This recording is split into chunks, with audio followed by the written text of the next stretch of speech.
that was Peter Tuchman, senior equity floor broker here at Trade Moss. The week that was and the action ahead. Peter Tuchman, so glad you're here with me. Thank you so much. So what do you think is going on today? We're starting to hear more about China reneging on the trade deal. Surprise, surprise. So what are your thoughts? You know what? It's been a real look. We could talk of the month, but the month has just been insane, right? Incredible, We went from Good those month. lows of April, and we rallied back, and we got back so much of that loss, which is wonderful. Yeah. And then we had the downgrade, which did not seem that significant. At the time, it was a short-lived thing. Let's remember that Moody's is the agency that downgraded, that gave Lehman Brothers a AAA rating 2 days before the crash of '08. So let's not put a lot of onus on Moody's. Next, let's keep moving.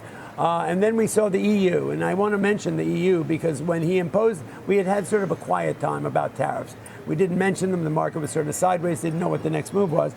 Then he decided to impose a 50% on the EU. What I think is significant is the president of the EU finally was the first person who has learned how to deal with Mr. Trump, which was perfectly handled.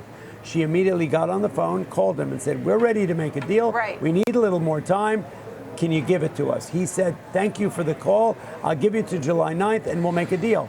The market rebounded immediately, and I was like, "Oh my God! Finally, someone figured out how to speak to Trump, how to get so how he works." He felt respected. He felt heard. It was about a deal. It was some certainty, and I was just really impressed with that. So that's good. That is good. Were you impressed with Nvidia? Super impressed with Nvidia. It was a double beat, right? Even thinking about the $8 billion that is sort of lost in the wash there, which was potentially, what's curious is this. I'm not sure why the president is going after Nvidia on that, because Nvidia is being forced to give up $8 billion of business to Huawei, right? Like, Nvidia is an American company. Why would we be doing that and think that that's a good idea? But anyway, that was a little tidbit from Dan Ives. Net, even taking into account that potential charge of $8 billion, they still blew it out of the water on earnings, on revenues, and going forward, it looks like a gold mine. Now, relative to the China story, I was just wondering what would be the next shoe to fall. Look, where do we go with this? Do we know what exactly happened? We still don't really know. I mean, when he announced the deal with China, we never got any particulars about it, so we don't know what's in place. We do know we went from 185 to 145 to 80 to 70 to 30 on the tariffs, and things got better. What are they actually reneging on? We don't really know. So there's uncertainty. Is the market engaging it in a big way? Not that much.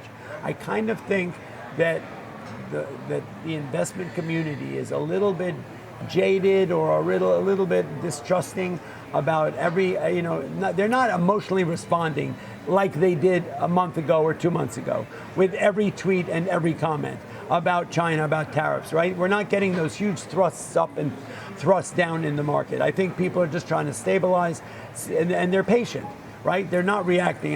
We know we don't want to really harp on what the taco trade, which came out yesterday and which upset him. In all due respect, it was Trump was not always chickens out. Right, That's what it stands I don't agree with the comment, to be honest, because it is a negotiating tactic. Right. The way he does things, and it has worked in a number of cases. I'm not all for it, but I'm not totally against it. So I like to give credit where credit is due. But we don't know what does it mean with China today? Is the market really responding that? No, we're kind of flat. So the market tells us what it thinks of it, not much. Right, and indeed. I'm seeing Palantir running hot, folks, on the heels that President Trump has selected Palantir to compile data on Americans. And this morning, it's now moving to the highest point of the day. So there's some news there on that. I mean, what's your look ahead now for summer? Oh, we have 10 seconds left. Oh my God! What do you think? You know what? Look, Good, I'm loving tech. I think it's really a day at a time. I'm having a lot more confidence in the market than I did a little while ago. Yeah. I'm a cup half full guy. I'm a forever bull, and I think we're going to be all right.